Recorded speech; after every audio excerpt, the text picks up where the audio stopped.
Hello and welcome to the Nano Film Improv podcast. I'm Dave Heron. This podcast is about my trials and tribulations associated with improv comedy and doing it, performing it, rehearsing it.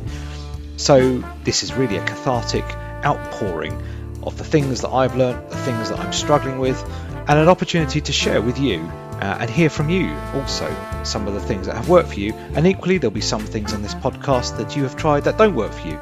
It's all very subjective. My experience level is, well, I've had a few years experience doing improv. I've taught a bit of improv.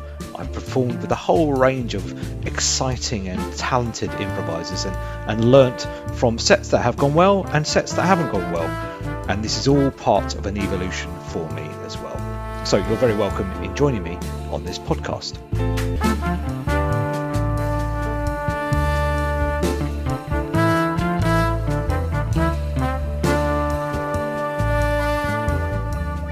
They have us surrounded! Retreat! Retreat! As you can tell from the innovative opening to this week's podcast, I'll be focusing on improv retreats, in brackets, and festivals. I've been very fortunate enough to have done a few retreats and indeed festivals, and wanted to consolidate my thinking on what I've enjoyed about these things and what I've taken away from these different events, and share them with you here. The first thing I would say is, in all of the events I've ever attended, they've all been massively supportive, really encouraging of performers, really encouraging to try new things, meet new people. If you're a complete expert in improv but haven't tried something, they'll support you. If you have never tried improv before and this is your first or second class, then they'll support you.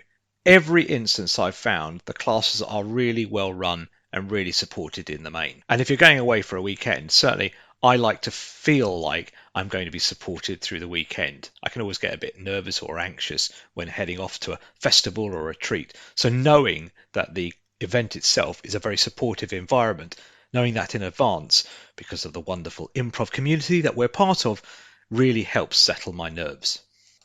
The other thing that I found about improv retreats and festivals is that they are really relaxed. You can take part in all classes, or some classes, or no classes at all. You can go and see no jams, or only just do jams, or do none of it whatsoever. There are no obligations to take part. Indeed, I'm pretty sure some people use it as an excuse just to get away from work, life, family, just for a few days, and spend qualitative social time with like-minded improv enthusiasts.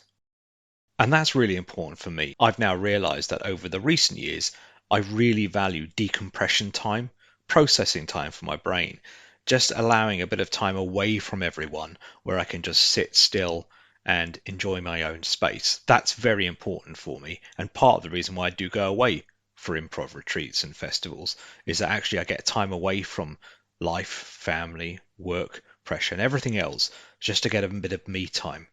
And improv retreats and festivals are no exception to that. It's important for me to have that relaxation, and every event, festival, retreat or otherwise that I've been to has catered for that need. Improv retreats and festivals also offer massive variety. Now this variety can come in a whole suite of different lenses. There can be different types of classes to try out, which give you the opportunity to experiment with different improv styles, short form, clowning, long form, narrative, Meisner technique I've seen, Viola Spolin classes. There's so much variety at these events that you can try out brand new things you've never done before, or indeed just use it as an opportunity to hone things in improv that you're particularly interested in already. The variety of teachers on offer as well is also great. You don't have this normally. You'll probably, if you do a course, you might just have one teacher for the whole entirety of that course. But at an event such as a retreat or a festival, you have the opportunity to learn from different teachers in a very short space of time without having to wait weeks or months for the next course or class to be available. So that intensity of different classes and styles and different teaching methods is fantastic. There's also just brand new people that you will not have come across before, because retreats and festivals pull people from all over either the country or indeed the world as well. So you always get the opportunity to perform with brand new people that you'll have never have performed with before. And that is a wonderful experience, both performing with these people, but also watching them as well and learning traits that they do as well that you can pick up and go, wow, that's incredible. I hadn't seen that ever before. So there's an opportunity for brand new learnings from other people as well, who, I should also add again, are also deeply, deeply enthusiastic about improv and talking about the theory of improv and things they've tried out, etc. So there's the whole social side of meeting new people as well as the opportunity, as I say, to perform with them too. I always leave an improv festival or retreat feeling so physically exhausted, but mentally inspired and energized, ready to try out new things, tricks, and techniques that I haven't done before that I hope will enhance my improv ability. But sometimes there can be slight downsides to festivals and retreats. And of course, the first one is obviously cost. These events aren't always cheap, even if they're only for 2 or 3 days. They can be well into the hundreds of pounds. And that can range from small retreats like the Dingbats retreat, which was absolutely fantastic, and I went to for the first time this year, right up to, and also run by the Maydays. This is the Maydays teaching branch, and also who I know have a top range ticket for about 850 odd pounds. I know it does reduce to about 500, 600 pound, but that's the kind of ballpark figure that you could be paying for a few days of improv. Now that of course does cover not just the teaching, the classes, it covers the accommodation and of course the sustenance as well. We all need sustenance, not just for the spirit and the mind, but also for the belly. So it's one of those things that you do need to have a think about. And every time I'm looking at improv retreats, festivals, I'm having to add up the cost of doing that as well. And of course, it isn't just about the cost of the festival itself, it's the cost of getting there, travel. So you might have to get a flight if you're going abroad, or you might have to even just drive and hire a car or whatever. And that all adds up over time. So cost is a bit of a factor. And for me, that does limit how many I can do a year. I tend to probably just do maybe one, possibly two a year, depending on, of course, as I say, how much I'm paying out. But it's something to be mindful of, and sometimes it can exclude people because of the cost of doing it. But to be clear, that's understandable. The cost of running the event, the cost of maybe possibly paying the teachers, the cost of the accommodation, the cost of all the food. These things do add up. I know they're not cheap, but it's just to let you know that these things can be quite expensive if you're wanting to do them. One of the things I've also found with some retreats is that I don't often know in advance what the planned schedule of classes is. So whilst I look up the cost of going to the retreat, I also want to know who's teaching. Is that a teacher I've heard of before? Is it a new type of method that I haven't thought about before? What are the classes on offer? And can I get access to those in advance and knowing exactly what they'll be? That's not always the case at some retreats. And I do think it's something that if you're organizing a retreat, it's something to have a think about because a lot of people, including myself, do want to know what classes are available so that I can start planning early, particularly if it's a balance between going to one improv retreat or another improv retreat.